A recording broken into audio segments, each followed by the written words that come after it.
What's up, everyone? Welcome to episode 44 of the Before the Score podcast, our last episode of 2020. We made it. We made it through the year of hell. I'm Steve Samra. Let's get right into our topics for today. First topic on the debate show today, we're going to talk about the San Diego Padres because they just are getting up all the pitchers. Pablo, start off with you this week. Are the Padres the real deal after these moves? Well, number one, before these moves, they were the real deal. And now after these moves, it just goes to show you how deadly that team is going to be, not only in the middle of the infield with Machado and Tatis. You look at that rotation, man, super lethal. With the additions of Darvish and now Blake Snell, to go along with Chris Paddock, Dinelson Lamet, they still have the emergence of young prospects coming up that haven't even debuted yet. I mean, this is a team that's going to be very good for years to come. And you also look at pitchers that are going to be pitching this year. You got Mike Clevenger. I mean, just look, when this team is at full strength, they are going to be so dangerous. And if they weren't in the same division as the Dodgers, we'd look at them as being one of the favorites for the World Series. But that being said, since they are in the same division as the defending World Series champions, I still do think it's going to take a little bit more to call them the team to beat, especially being in that tough division. Yeah, there's no question Andrew. There's no question the Padres improved. I mean, we've been looking at the Padres as a team for the last 3-4 years. And there's always, as Met fans, we always heard of the Padres going after Syndergaard because they always wanted that one or two pitchers to get that rotation to go and become a powerhouse team.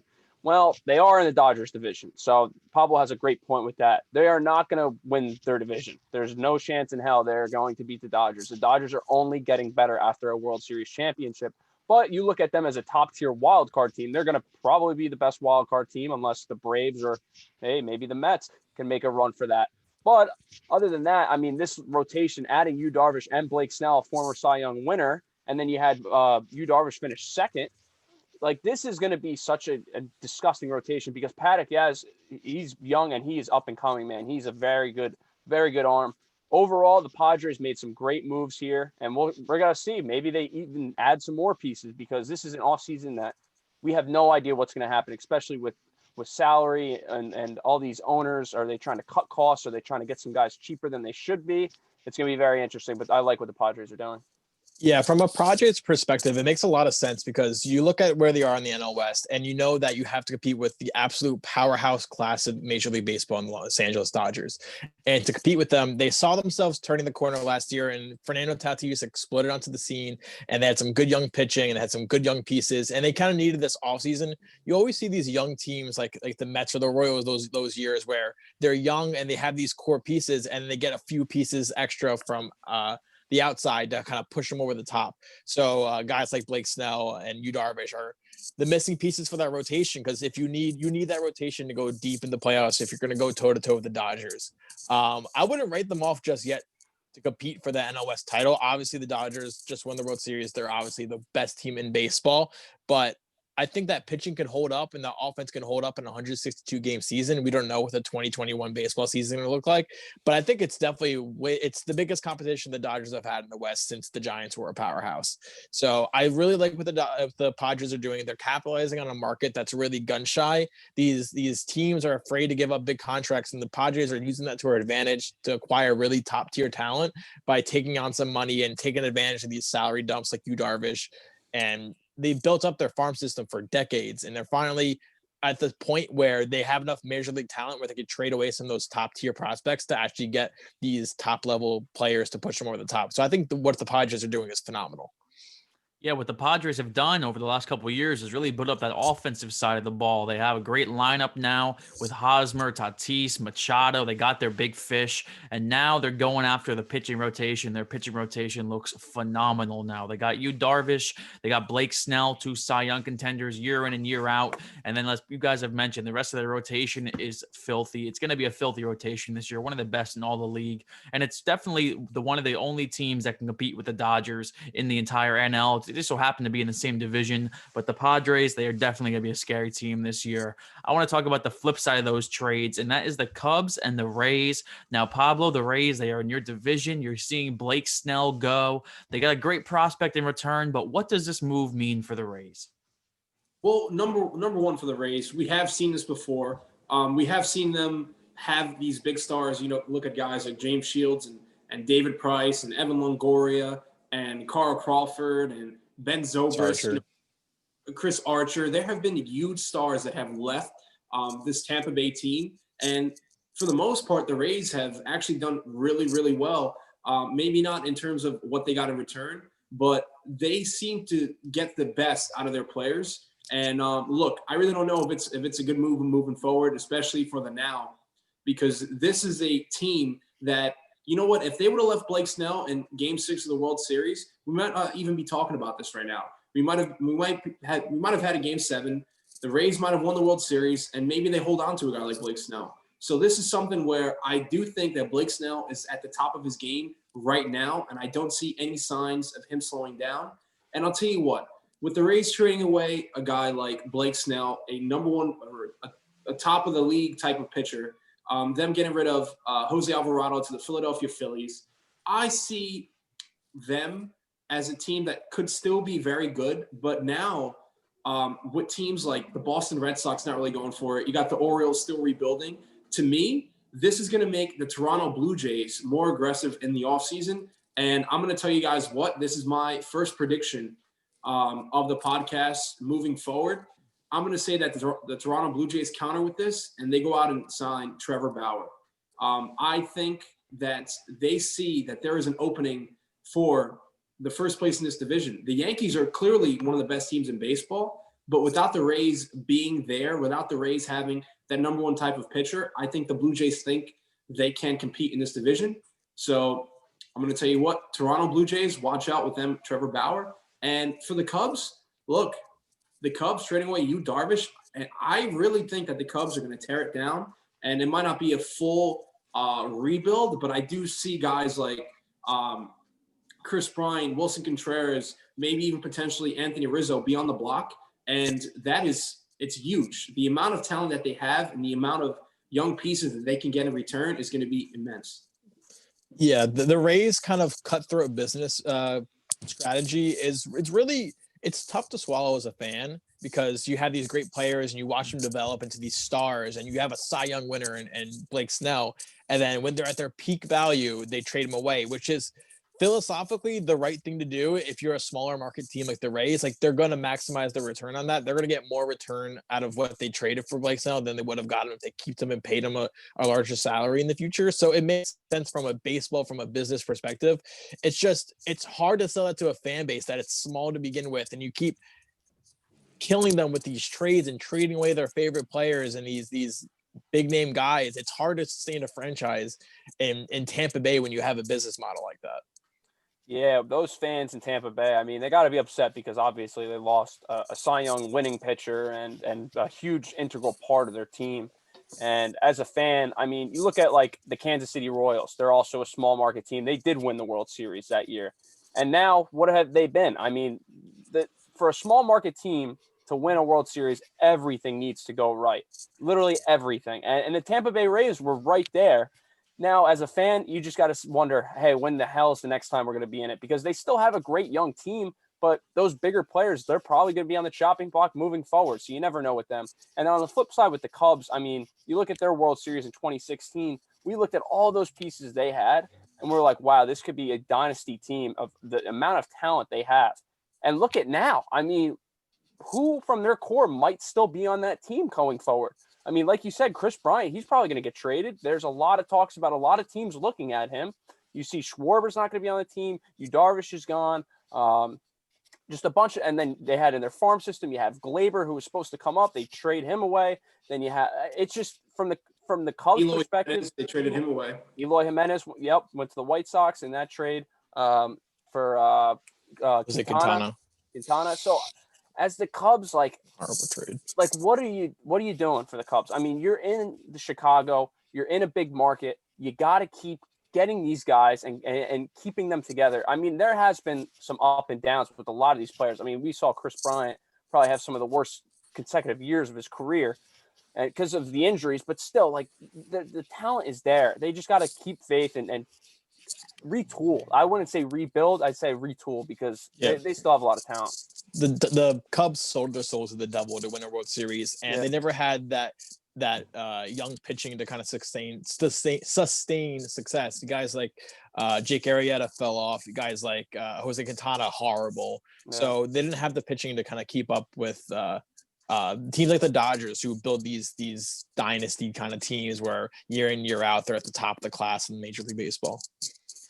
The Cubs and Rays definitely in two different sides of the boat on this, but the Rays, I'll look at it from the fan perspective like you guys have. The Rays fans, they are used to this. They've seen their team have success and then sell off that success for future success. And it's a cycle that has worked for them so far. They haven't won the big one yet, but they've been competitive the last couple of years. I don't think Blake Snell, as good as he is going to make or break this Rays team. I think they still have some really good pieces. I think they still could be a playoff team. But I do think that Rays fans have the right to be annoyed, but this is what they signed up for being a Rays fan. This is what they know the franchise is like. They know that when a player is at its highest value, they're going to trade him, and they're going to find somebody to replace him, and usually it works out. So I think Rays fans will be more patient. Cubs fans, on the other hand, I think you guys make good points that they should have been a dynasty. They should have won more than one World Series. All the pieces were there after their first World Series. But the pitching did doom them. Injuries did doom them. We know how hard it is to repeat in the MLB, how hard it is just to get back the next year. The Cubs, disappointing what happened with Chris Bryant, the injuries and everything. Their pitching, I actually am not going to kill them on their pitching because they did find good veteran starters. They didn't develop any young starters, but they did find Kyle Hendricks and develop him and help him turn into a Cy Young contender. Yu Darvish, they signed him. A lot of people head-scratching deal. He goes out, almost wins a Cy Young last year. So they did okay with pitching, but yes, they did miss on some things.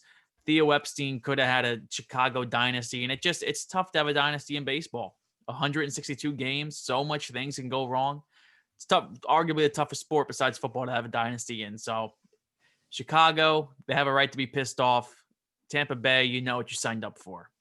Let's talk football next week. Heisman Trophy's coming out on Tuesday, so we got to make our picks tonight. Mac Jones, Devonta Smith, Trevor Lawrence, Kyle Trask. Who are you guys picking to win the Heisman next week? Yeah, we talked about this a little bit last week. I'm going to keep my pick with Mac Jones. I think it's his Heisman to win. And you look at Kyle Trask because he was in that contention coming into the last probably 3 weeks of the season because, I mean, Florida played so many games. I mean, that's probably the biggest criteria right now is playing all your games. So you look at Kyle Trask and then just the downfall of not being able to, win that SEC championship game. Maybe it's not on him. I mean, that was an insane game. There's no defense whatsoever. But you look at what Mac Jones was able to accomplish, and his stats just speak for themselves. I'm going to put him 1. I'm going to say Trask is 2, close with Devonta Smith, and then Lawrence 4. Yeah, I really think that this is, like Dan said, Mac Jones's Heisman to lose. I think Devonta Smith, in an unbiased committee, has a really good case. But I think quarterbacks really do have the advantage. Mac Jones, he's not the flashiest player in the world, but the stats are just unreal. They speak for themselves. Alabama's a class of college football, so the quarterback who's putting up unreal stats, like Joe Burrow-like stats on the best team in college football, has the odds-on advantage compared to anyone else. If all things were even and everyone played the same amount of games, I think if Trevor Lawrence got a full season in, he'd have a really good case. But I think as it stands, I think it has to be Mac Jones.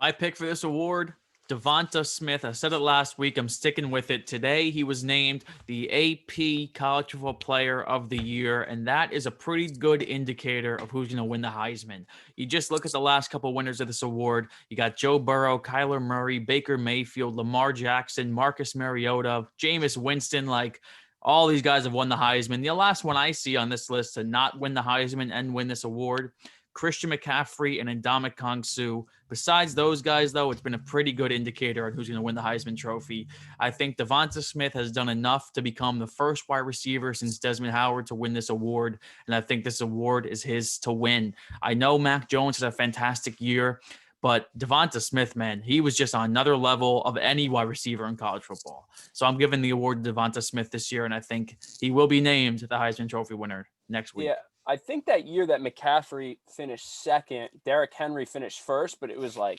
by It was the closest ever, I believe. Yeah, it was extremely close. I could see this being very close between Smith, the teammate Smith, and Mac Jones. So yes, this is actually a conversation to have because it's going to be very close. Tuesday night next week, we'll find out. Speaking of college football, let's stay on that train here. College football playoff coming up New Year's Day. First game on the schedule. We have Notre Dame and Alabama. Is Notre Dame, do they have any chance of beating Alabama this weekend? I don't know what the spread is. I think last time I checked it was 20 and a half. I don't remember what it is at now. I'm going to stick with Bama to win by 25, I think. Notre Dame, as a resume standpoint, they deserve to be in this college football playoff. I know as an A&M fan, you don't like to hear that, Steve, but they do deserve to be in the playoff. However, they're going against one of the better teams we've seen in a long time. I know we said that with LSU last year, how they could have been one of the greatest college football teams we've seen in the last 10 years. Well, this Alabama team is almost just as good, if not just as good. Notre Dame stands no chance in this game. Mac Jones is going to rip them apart. I like Ian Book as a quarterback, a college quarterback, but I just don't think there's enough pieces around him to go against Alabama and keep up in a dogfight like there. It's gonna be a high scoring game from Alabama. I don't know if Ian Book and his offense could, match them. You look at Kyle Trask and how good he is, he couldn't match him. I don't see Ian Book being able to match him. Yeah, I don't really think Notre Dame has the firepower to kind of keep up with this high potent Alabama offense with Mac Jones, Najee Harris, Devonta Smith.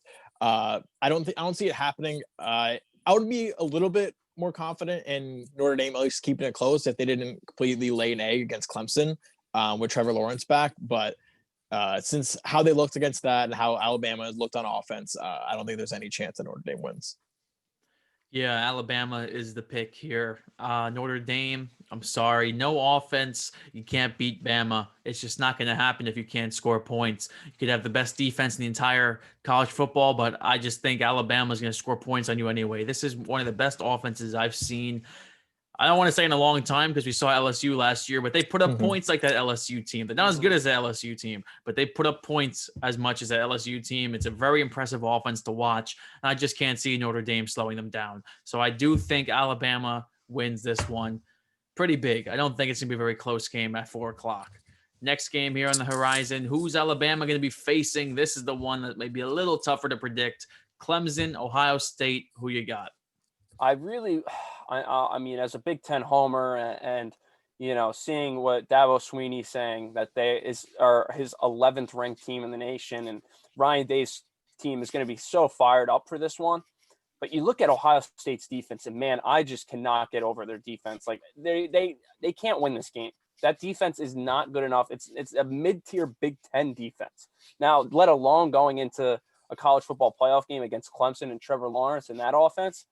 Look, I've seen from many Oklahoma teams that made the playoff and had defenses like they are right now. You don't stand a chance with a defense like that. I don't care if Justin Fields has his best game possible. I just don't see it. And Justin Fields, on the other hand, hasn't looked good recently in the last 4 games. I mean, Northwestern is a stingy team to play, but I mean, come on, that performance was terrible. It took over 300 rushing yards from the ex-Oklahoma Trey Sermon running back. Trey Sermon had to go for 300 yards to beat Northwestern against Clemson, a way better team than Northwestern. I really want to pick Ohio State, but I just don't see any chance they can win this game. Yeah, I think the mind tells you that Clemson should win this game pretty handily.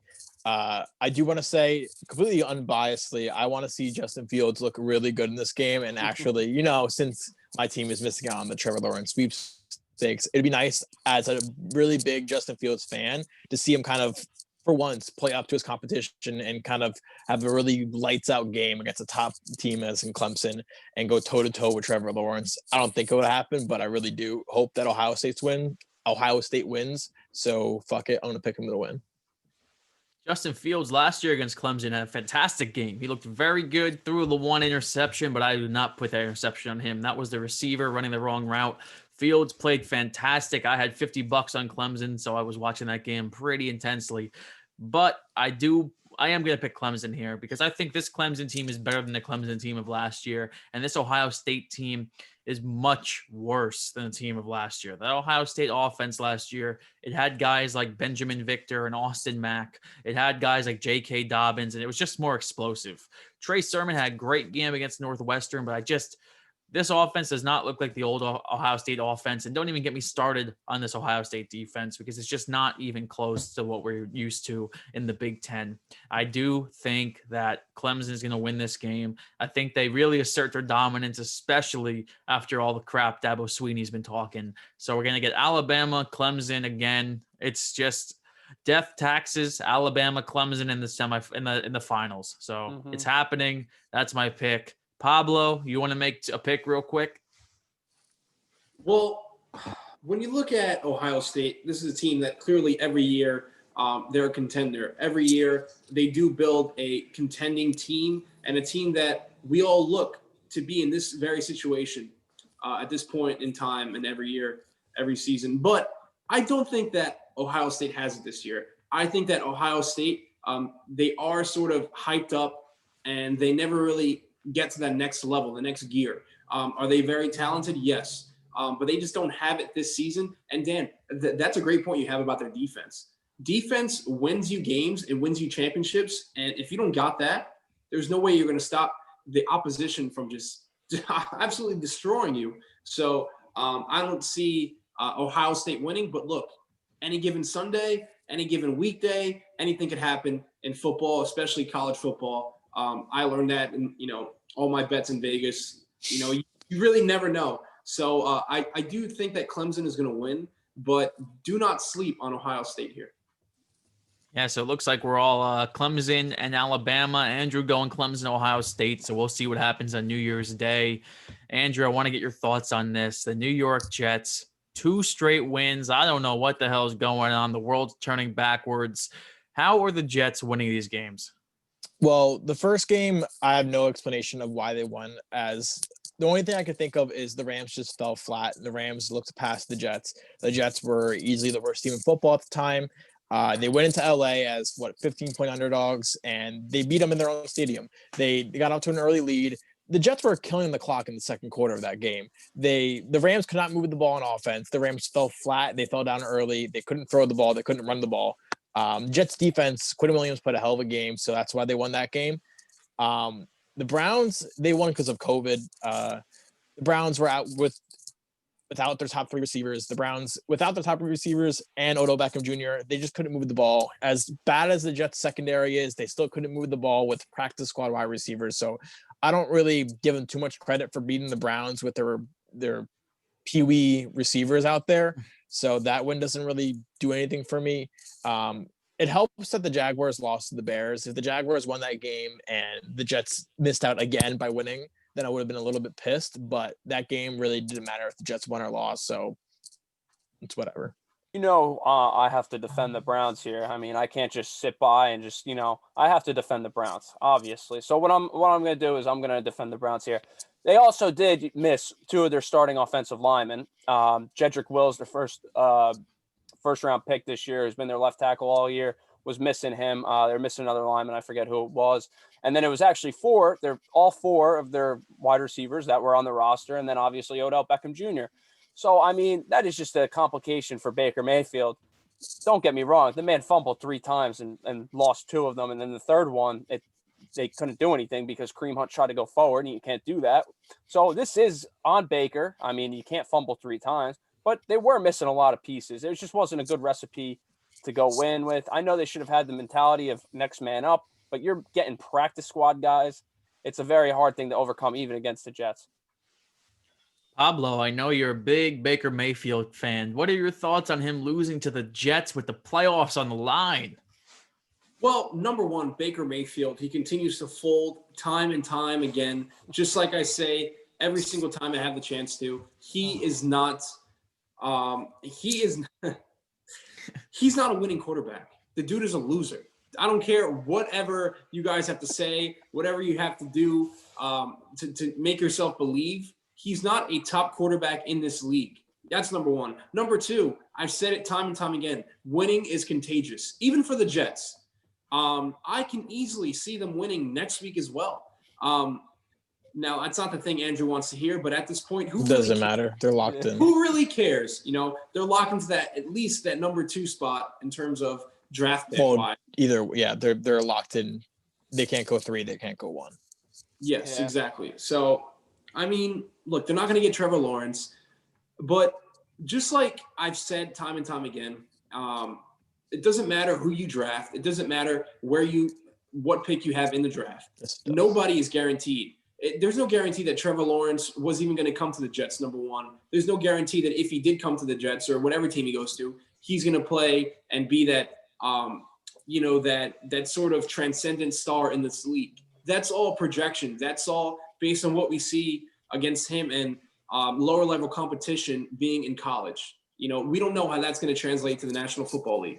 So I think as a Jets fan, the fact that they are winning and the fact that they are just at least showing something, that should be a sign of hope. Andrew, I know you might not want to hear it, but the Jets, they might not be good this year or next year, the year after that. They show that they can easily put together a little win streak here, and maybe one day it's going to mean something. And 99% of the roster is going to be here 3 years from now. So, well, it looks good as a Jets fan. You know, it makes you feel all right. I mean, you're happy when they lose, and when they win, you're unhappy. It's very confusing times. Very confusing times. I think I want to disagree with almost everything Pablo said, especially the Baker Mayfield stuff. But I'm not going to get into that. Everyone knows my stance about it. But I do agree with him on one single point. The Jets are going to beat the Patriots next week. I think they are going to go on a 3-game win streak to close it out. They have the momentum. The Patriots, we just saw them get destroyed by the Bills. They don't know who their quarterback is right now. So it's not good times to be the Patriots. We thought we were talking about that Jets-Patriots game. I think the Jets were 0-9 or 0-8, and they were playing the Patriots. And we said, this might be the year the Jets actually beat the Patriots. Well, that game was damn close, and they should have won that game. I think they get some revenge here. I think it's in Foxborough, too. I would love to see Adam Gase go to Foxborough and get a win. And there are rumors that Bill Belichick would be interested in bringing Adam Gase on for a offensive assistant role. Now that is Bill Belichick playing some mind games with everybody. He'll get some information on the Dolphins and Jets for sure. Maybe Adam Gase was a double agent the whole time. Who knows? Let's pick some of these games. So first one we have on the schedule. Let's start out with the Steelers and the Browns. The Steelers going to Cleveland, starting Mason Rudolph, and the Browns are now 10-point favorites as we talk right now. So does Baker Mayfield finally get the Browns into the playoffs? I think I'll start off here. Yeah, you start off. Yeah. I think even with Big Ben, I think there's a case that once the Browns get the receivers back, that they should win this game, especially with a lot more to play for. But given the fact that Mason Rudolph, obviously, I think is one of the worst backups in football. I think he's horrible. He's never looked good. So I think the Browns are going to win this game pretty handily. They'll get the receivers back. They'll get a little bit that mojo with Jarvis Landry and Rashard Higgins. They should just have to run the ball better. They did not run the ball well against the Jets. The Jets minus Quinn Williams. The Jets knew they were running the ball, and the Browns couldn't run the ball against them. So that's a big reason why they lost to the Jets, and it's going to be a big reason why they beat the Steelers. Nick Chubb, Kareem Hunt will get back on track, and they'll beat the Steelers. Yeah, running the ball is obviously with Kevin Stefanski's offense. It's a run-first offense, and you have two of the best backs in the league as a tandem together. I mean, they got to run the ball here. And the Steelers obviously have a pretty damn good defense, but when you look at even with Big Ben, I mean, how good is this offense? I mean, Mason Rudolph, I guess, makes them worse. I mean, he isn't good, so they should get worse. But, I mean, against the Colts, they had some positive signs. But other than that, I mean, Big Ben has been atrocious the last 3-4 weeks. He's been playing awful football and looks like he should not be an NFL starting quarterback right now. The Browns, this is a must-win game. It's the biggest game in franchise history almost. At least in the last 15, 20 years, it's the biggest game. Baker Mayfield has to, not turn the ball over. I think that's the key to win here. As long as Baker doesn't turn the ball over, limits the fumbles. No, he hasn't been throwing picks, so I don't think that's the problem. Just as long as he doesn't fumble, gets those receivers back, there's no excuse that the Browns have to win this game. Well, look, the Steelers, they started off nasty, man. They were undefeated. Everything was going their way. They were, by many analysts, were called the worst undefeated team that they had ever seen. Now, that's a pretty big statement. But I do think that they still have a little chance of winning here. Now, I don't know what that is, but there's something inside of me that says, Big Ben or not, they're still going to compete. And man, when you just look at how stacked a few weeks ago that AFC was, you have teams like the Chiefs and the Bills and the Steelers, and the fact that every single team was looking so dominant, even the Steelers being undefeated, nobody ever took them seriously. And whether they win tomorrow, whether they win this week's game without Big Ben, they're still not going to be taken seriously. But I do still think that they had an amazing year, and I think that they are going to win this week, and they're going to go out strong and potentially be their last win of the season. Pablo, I like the way you think because I'm predicting a Mason Rudolph revenge game here on the site of the field where he could have pressed charges against Myles Garrett for hitting him in the face with that helmet. Man could have died with the way he was hit with that helmet of blunt force trauma. But I'm going to go with Mason Rudolph shocking the Browns, shocking Myles Garrett. He's not going to hit anybody with helmets this week, but he's going to want to because he's going to keep the Browns out of the playoffs. It's going to be shocking. Mike Tomlin's going to have those boys ready. They want to keep those Browns out of the playoffs. It's a pride thing for those AFC North teams. And I think that Cleveland just has this bugaboo with Pittsburgh that they can't beat them. So we'll see. We'll see if they can go for the hump, but I'm predicting a Mason Rudolph revenge game in week 17. Quick counterpoint. I know of the whole Mason Rudolph, Myles Garrett fiasco last year, but let's keep in mind that Myles Garrett is a man of the year candidate for the Browns this year. He's turned the life around. Good man. I don't see any helmet smacking this week. I think the Browns keep their focus and win this game. Let's go to the next game here. Game possibly for the division. We got the Dallas Cowboys at the New York Giants. Cowboys are 3-point favorites coming into MetLife Stadium. Who's going to win this one? Yeah, it's something about these two teams where I can't trust either of them to win in a big spot. The Giants look just about as bad as any team in football the last couple of weeks. Their offense has been the worst in football besides the other New York team.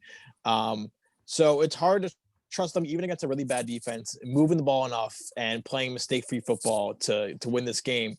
On the other hand, Dallas looked really good against Philly. That could just be Philly's defense has looked atrocious lately, but their defense has shown a little bit of life. They slowed Jalen Hurts down enough to win that game. The Dallas receivers kind of popped like they should have all year. So Andy Dalton's finally finding his rhythm a little bit, and that offense can actually move the ball for once. On the flip side, I'm going to pick the Giants to win this game. I don't trust Andy Dalton. I don't trust Mike McCarthy. I don't trust that Dallas team to win in a big game, potential division-winning game. I just don't trust it, especially in MetLife in the cold. I'm going to pick the Giants defense to play a really ugly, low-scoring game and pull out a victory. I'll go second here. And whether you like it or not, the Dallas Cowboys are the best team in that absolutely horrendous NFC East. Oh my God, it's embarrassing. They're the best team, and the Giants, though they had potential, with 3 losses or 2 losses in a row, their season is over. But I do see the Cowboys winning here, and I'll tell you what, it's very hard to score for the Giants. And if you can't score, I think the Cowboys, bad defense, bad offense or not, they're going to kill the Giants this week. You look at the Giants these last few weeks, and you could go, whoever they're playing is going to win, right? Well, you look at the Cowboys, and they're the most up and down team I've ever seen. My God, they'll play, they'll score 40 points like last week, and then they'll put up a dud. It doesn't make any sense. Like I'm picking the Giants, and I don't know why. The Cowboys are too inconsistent. I mean, you got to travel to New York. It's going to be a cold game. I think it's going to be a low-scoring game. The Giants have a good defense. I think the defense is going to have to win them the game, and ultimately it will, because I can't trust Mike McCarthy and Andy Dalton as a tandem. especially with that Cowboys defense. They're just so up and down. I can't pick the Cowboys. I literally can't. Not that I want to pick the Giants. I think both these teams should just tie or lose, but I'll just take the Giants, I guess. The Giants have played the division very tough this year. They've actually had their best contest against the division aside from the Seahawks game. They actually should be undefeated. There are Evan Ingram fingertip catch and a missed field goal away from being undefeated in the division so far. So I'm going to take the Giants this week because I think the last couple of weeks, it's just been bad matchups for the Giants. I think that Kyler Murray and the Cardinals offense was a bad matchup for their defense. Same thing with Lamar Jackson and the Ravens offense. They never had a shot against the Browns, no matter how you slice it, with Colt McCoy at quarterback and with the just non-execution of the fourth down plays. Those 3 games just not good matchups for the Giants, but I do think they match up well with the Cowboys. I think they can stifle that offense while their defense plays well. The Giants offense just has to do enough to win this game. So give me the Giants to win this game, and we'll see if they win the division. We gotta wait till later to make that pick. But I'm picking the Giants to win at MetLife Stadium week 17. Jason Garrett's calling plays, right? Not Freddie Kitchens. All right, Jason Garrett, legacy game here. Big game for Jason Garrett. He needs a win this week. Next game here on the schedule, we'll stick with the games that actually mean something. We got the Packers and the Bears. The Bears, if they win, they are in the Mitchell Trubisky legacy game. Are the Bears going to the playoffs? I'll start it up here. I completely denounce my love and affection for the Green Bay Packers. I cannot stand this team. I'm rooting against them. The way they let me down in that big game against the Colts several weeks back. I think that the Bears, they are going to win and they are going to be in. Yeah, the Bears would be a very disgusting playoff team. Mitch Trubisky, hate him, like him or not, he's brought a little bit of life to that Chicago offense. They've had some really cupcake matchups offensively. They've gone against some really bad defenses. So I'm not going to put a lot of stock in that Bears offense. I will say David Montgomery is emerging as one of the better running backs in football lately. He's been on tear, so I think they have a shot to beat Green Bay. I don't know how much Green Bay has to play for. I'm going to pick Green Bay regardless. I don't trust this Bears. This Bears defense is not what it used to be. I don't trust Mitch Trubisky in a crucial game. I'm going to take Aaron Rodgers and the Packers regardless of how much stake they have in the game. Yeah, the Packers are not locked into that 1 seed, so they do have something to play for. And you're talking about Mitch Trubisky and the Bears. There's no effing way that I'm picking the Bears with Mitch Trubisky to beat the Green Bay Packers. The Green Bay Packers have been by far and away the best team in this division this entire year. It's not even close. I know it's in Soldier Field. It doesn't matter. This is a rivalry game. Packers are going to try to play their hardest, obviously, for that 1 seed, but they don't want to see the Bears, compete and go into the playoffs. Give me Green Bay. Cold game at Soldier Field. David Montgomery's been the hottest running back in the entire NFL recently, and they have more to play for in this game. I do think the Bears win a close one because they just simply have to. So I'm going to go with the Bears here. I love the Packers this year. Will they be playing hard? Yeah, I think they'll be playing hard. But will they kind of take their foot off the gas a little bit? I do think they will. I don't think they're going to be playing like this is a really meaningful game. So I'm going to go with the Bears here. I think they're going to get the win. I think Trubisky's is enough to keep his job next year. I think he does just enough. Next game here that means something. We have might be the backup bowl. We have the Arizona Cardinals and the Los Angeles Rams. It's an even spread right now. Winner goes to the playoffs. Who is winning this game? Yeah, I don't even know. I think the Wofford, the Rams quarterback, hasn't played a snap in the NFL. Is Kyler Murray playing this game? He's questionable. We'll see if he's playing. I believe their backup is Brett Hundley from UCLA. Honestly, I'm going to go out on a limb here and say, regardless of Kyler Murray wins or not, I think the Rams win with their backup quarterback. The Rams defense played a lot better against the Seahawks. The Rams offense looks atrocious with or without Jared Goff. So I think that they'll play a really ugly game. Arizona looked horrible last week. So give me the Rams to win a really, really ugly game. And whoever makes the playoffs out of these two teams, they're not going anywhere. Yeah. Sorry for your underdog Rams pick.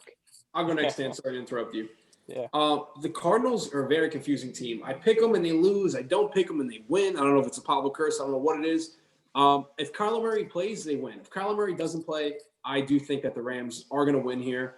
I don't know, man. There's just something about this Arizona Cardinals team I just do not trust.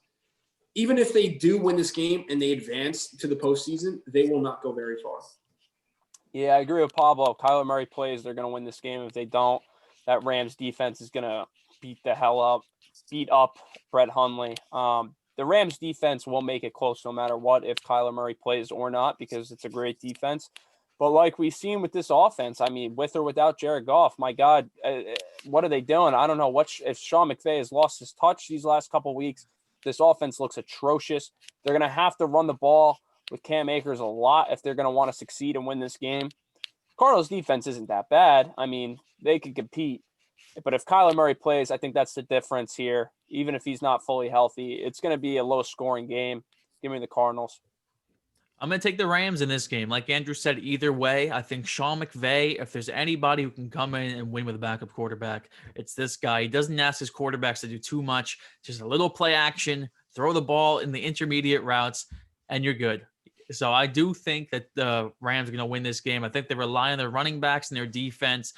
The Cardinals are not the Seahawks. They're not going to shut down the Rams like the Seahawks did. So I do think the Rams do just enough to get into the playoffs, and hopefully they'll have Jared Goff back for those playoff games. Final game here, we're going to predict. We got the Washington football team going for the division, but they have to go through Philadelphia first. Sunday night football, Washington is 1.5-point favorites. Who's winning this one? I think this depends a lot on if Alex Smith plays or if Taylor Heineke plays. Although former St. Louis Battlehawk Taylor Heineke I have a lot of confidence in him as a backup. I'll pick Washington to win this game. Actually, no, I'm changing my pick. I think Philly wins this game strictly because it's 2020 and it has to be a wacky ending. And either the Giants or the Cowboys are going to get in at 11 p.m. on Sunday because the Washington football team lost to an eliminated Philadelphia Eagles team. I think Jalen Hurts does just enough to play spoiler in Washington. I'm going to pick the Washington football team here. We look at their defense. It's been the lifeblood of this team all year. If Alex Smith were to play, obviously that's a big bonus.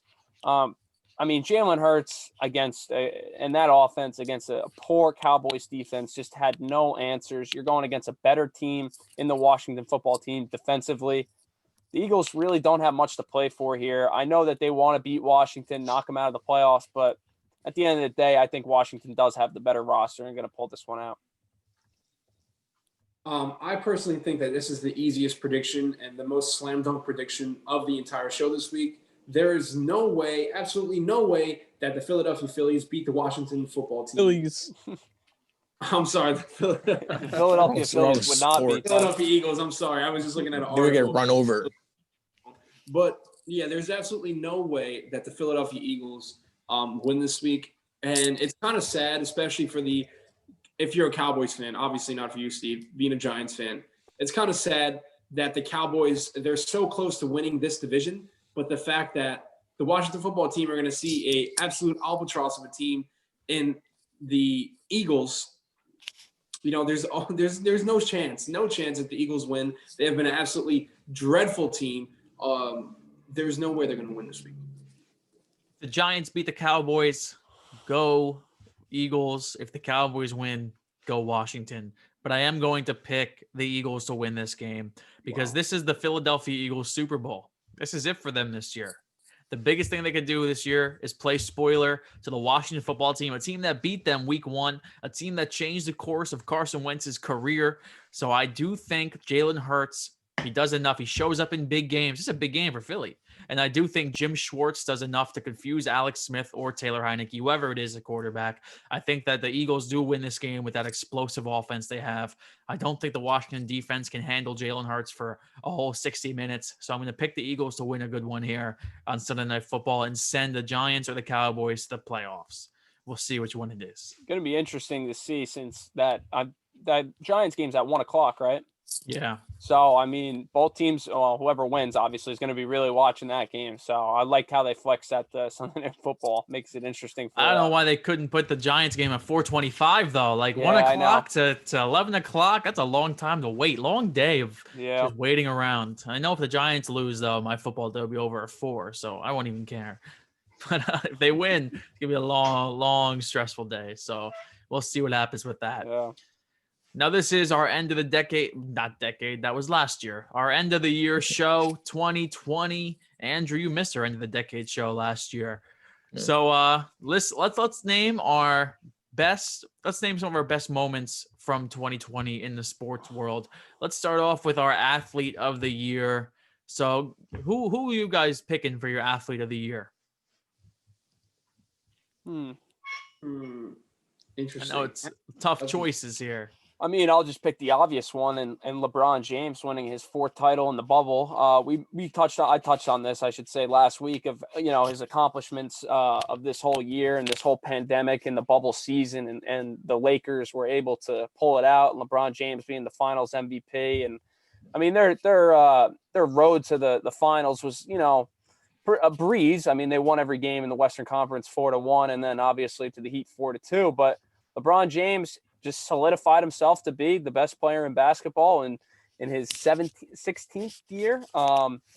It's incredible. This guy just has no limits, it seems like. Yeah, I'm going to go with football here and say Patrick Mahomes is my 2020 athlete of the year. He won the Super Bowl before the pandemic, before everything, all the shit hit the fan. But that was still in 2020. He is the best quarterback on the planet. He won the Super Bowl for the first time in many, many years for the Kansas City Chiefs. He leads the best offense in football. He is a 9-figure quarterback. He's done everything right. So he's done nothing wrong. And he is an MVP candidate again this year. So Patrick Mahomes is my pick. Now, I'm going to turn things around here, and I'm going to say Fernando Tatis Jr. This is a guy who completely changed the entire perspective of the San Diego Padres. They were a team that nobody took seriously, even after they had Manny Machado. But this guy, ever since he has been called up, and last season, I mean, just the electric talent that this guy is. He brings out life. He makes everybody around him better, and he's put more eyes on the San Diego Padres. And in my opinion, if there's no Fernando Tatis, there's no moves that they're doing right now. Tatis has completely changed the way that we all look at trades, for prospects, for proven talent. He changed the way we look at home run celebrations. He changed the way we look at young players. This guy, he's going to be a transcendent star in this league. And in the next few seasons, he will be the biggest star in Major League Baseball. Doesn't mean he's going to be the best, but he is going to be the face of Major League Baseball. Yeah, so my pick was taken, so I'm going to go with somebody different here. I'm going to go with Jimmy Butler of the Miami Heat because I think this guy had one of the most impressive playoff runs you're ever going to see in the entire NBA, even though it didn't end with a championship ring. He gave his all to the Miami Heat this season. 5th seed. You don't usually see 5th seeds going to the NBA Finals. And he took them. He beat Giannis and the MVP Bucks. He beat the Indiana Pacers down. He beat the Boston Celtics. He just shocked the entire NBA world because nobody, I don't care who you are, I don't care what you say, you didn't expect the Miami Heat to go to the NBA Finals. This guy took a lot of flack all off season saying he didn't care about basketball. He wasn't a winner. He was going to Miami just to party, live it up in South Beach and make some money. And he took those words and he said, screw you. He said, I'm going to the NBA Finals. And he just shocked the world. And I do believe that he is here to stay. The Heat will be a good team in the East for years to come. And Jimmy Butler, he proved all his haters wrong. So it was just an awesome year for Jimmy Butler all throughout the NBA playoffs. And I think he really made himself a household name in the NBA bubble this year. I got to say, I actually like Pablo's pick. I didn't think I would. But, I mean, you look at Fernando Tatis, and he kind of changed the game. He's adding more excitement into the game of baseball, which dreadfully needs it at this time to actually get more viewers. He's an interesting guy. He has a personality. He's flashy. It's something you want to see. So, from the baseball perspective, I'd say, yes, he's the best player of the year. I mean, the player of the year for baseball. But he didn't win an MVP, though. So, that's my one grievance with him. Now, it wasn't best player of the year. It was best athlete of the year. Yeah, And I guess so. just like how they have the Time Person of the Year. It's not the richest guy or the guy who's president. It's the guy who made the biggest impact on their on what they're doing. And I think that he made one of the biggest impact, especially in the sport of baseball, but not only for the sport of baseball, but in the entirety of sports. This is somebody who you might have thought, oh, look, there's no fans, there's nothing going on, but you put on the San Diego Padres every chance you got just to watch this guy, just to see what he would do next. And the fact that he does have a personality, he is flashy, he has that cool looking hair, he dances, he flips the bat. Now it's something that I have grown to sort of like. I mean, I do like it. I like it when it's players that deserve it. When it's players that do it in the right situation. Fernando Tatis is good, and he deserves to be cocky. He deserves to be flashy. So I think he's changing the game. All right, and now before we end the show, it was a memorable year, probably the most memorable year of anybody's life. So I want to know, what was your most memorable sports moment of 2020? I'm going to have to think for a second, because this year has just been a giant blur to me, to be honest. I mean, I don't really remember anything. I feel like this has been the longest day of my life this year. So you got to give me a second to actually. It's a bad dream. I'll start here. Yeah. Most memorable day in terms of sports that's what you're saying, Steve? Most memorable moment in terms of sports. Okay. Most memorable moment, I think that night we were doing the show and we didn't know what was going to happen in terms of this coronavirus. We didn't know what was next, not only for basketball, but for NHL or for baseball. We didn't know whether or not we were going to see games for the next year or not. So to me, that is the most memorable moment in sports. And Mike O'Dowd was one of the darkest days in sports history. We really didn't know what was going to come next. Just everything changed about the world from that moment on. Our world has completely changed. Yeah, I'm gonna go. This probably isn't like the most memorable for most people, but I will say, I think it was game 4 of the World Series when Brett Phillips hit the walk-off against Kenley Jensen and Rosarena scored on that wacky play. As a really big baseball fan, I think I said on a previous show that opening day was my favorite day of the year for like sports moments, but for an actual in-game live moment, that's the most exciting I've seen a baseball game since there was fans in the stadium. And having a little bit of fans in the World Series crowd kind of brought a little bit of electricity that 2020 has been missing with no fans or anything. It was just a really exciting moment in a year that lacked so much real genuine excitement. Yeah, Pablo had probably the most shocking thing. Obviously, we were all together. But for me personally, it was probably when Rutgers was going to play Michigan in the Big Ten tournament. And they're on the court with 2 minutes to go to start the game. And then they just canceled the whole Big Ten tournament and eventually canceled March Madness. It was going to be the first year Rutgers has made the NCAA tournament since 1991. It was a huge year for Rutgers basketball, and it just got all thrown away right there. So to me, I was, obviously very upset, but extremely shocked and couldn't believe that they were walking off the court in the Big Ten tournament and they just couldn't play March Madness. Yeah, my moment, I'm going to go pre-pandemic, which feels like a lifetime ago. And for me, it has to be the death of Kobe Bryant and the events that followed afterwards, because I just remembered that. I know at that time, that was the first time I really felt the world stand still. Little did I know, 2 months later, we'd all feel that even more so.